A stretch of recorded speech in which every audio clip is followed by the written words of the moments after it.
Le voyage très remarqué d'une délégation de sénateurs français à Taïwan, une visite de 6 jours.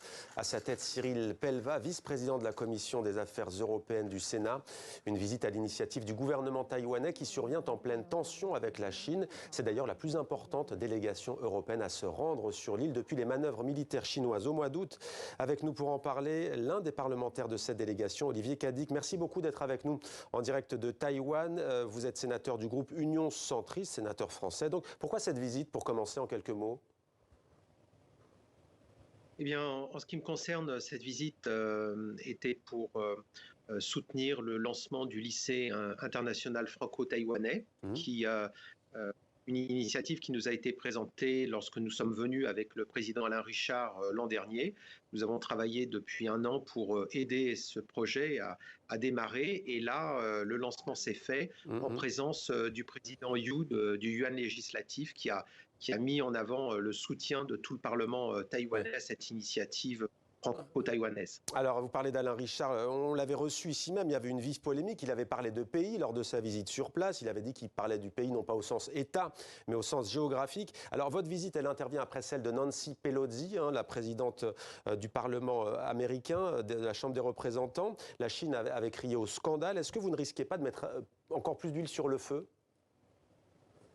Non, mais je crois qu'il faut qu'ils arrêtent un petit peu avec ça, parce que ces visites de parlementaires, elles ont toujours eu lieu. Ils cherchent à créer des provocations pour justifier l'armement qu'ils développent depuis des années maintenant. Ils sont tout le temps en mode pression. C'est vraiment un peu lassant. On continue le travail. Le fait de créer des écoles, le fait de développer des activités économiques avec Taïwan, c'est quelque chose qui a toujours eu lieu. Maintenant, apparemment... Mais c'est pas un voyage anodin, pardonnez-moi. Vous serez reçu non pas par la présidente Tsai Ing-wen, mais par le vice-président William Lai. C'est pas non plus un voyage anodin. Vous n'assumez pas le soutien que vous apportez à Taïwan ? Ah, mais bien sûr que si, évidemment, on est là effectivement aussi pour parler, pour expliquer que justement on sait bien faire la différence, et donc défendre Taïwan, c'est défendre la démocratie. Taïwan justement a développé une liberté d'expression, une liberté démocratique qui sont rafraîchissants aujourd'hui. Donc c'est ce débat, cette évolution, on la soutient bien évidemment, on apporte toutes nos marques de sympathie et on cherche effectivement à développer tous les courants d'affaires et tous les courants d'échange. Mais qu'allez-vous dire à William Lai, le vice-président taïwanais, alors même que certains disent que la Chine pourrait un jour envahir Taïwan de la même manière que la Russie a envahi l'Ukraine ?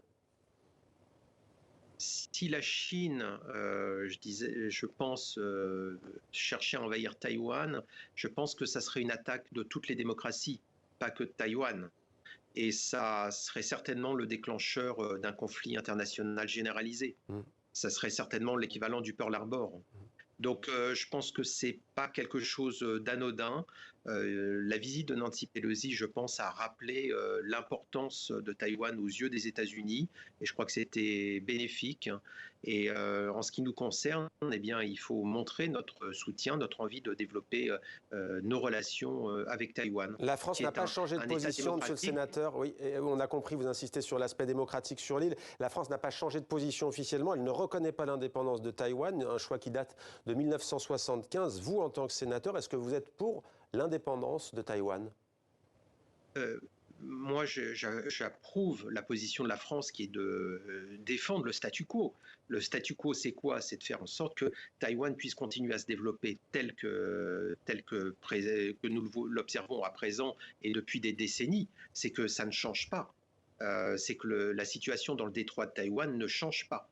Maintenant, c'est la Chine qui cherche à faire évoluer cette situation. Effectivement, nous sommes opposés, et je pense que la France a clairement dit qu'on était opposé à une évolution du statu quo. Merci beaucoup Olivier Cadic, sénateur des Français établis hors de France du groupe centriste. Merci à vous d'avoir répondu à nos questions en direct de Taïwan.